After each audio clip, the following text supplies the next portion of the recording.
basically, if you're starting October 1st, new people coming to the area that are going to negotiate leases out in town, we're going to have one more check to make sure you're getting a fair rate for your rental lease.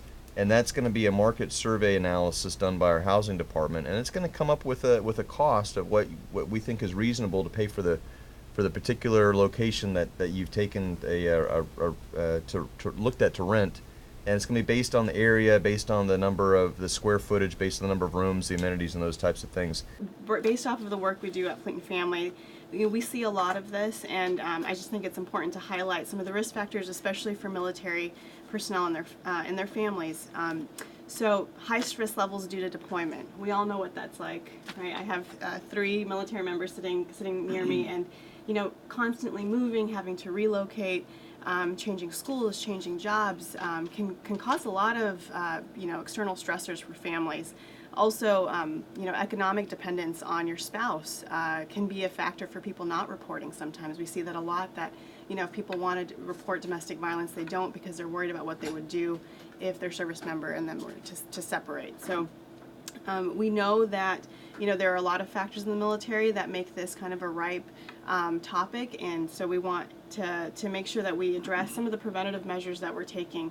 And one of the ways we do that, that I've come on the show before and talked about my couples communication class, and in that class we do a lot of surveys, and I find that a lot of the couples have fun, talking about their relationships and learning more about them.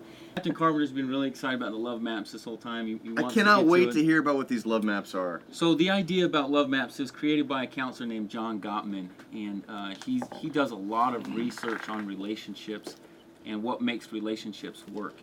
And one of the things that he talks about is the idea of a love map, which basically is, as you're dating an individual in the very beginning, you're spending a lot of time to get to know the person, their favorite music, their favorite relative, their worst favorite relative, hopes, dreams, fears, insecurities, all these things that creates a relationship bond between you. And he calls it your love map. I went home, I'm from Idaho, very small place. I went home after being gone for like 3 years, and I was lost in my own hometown.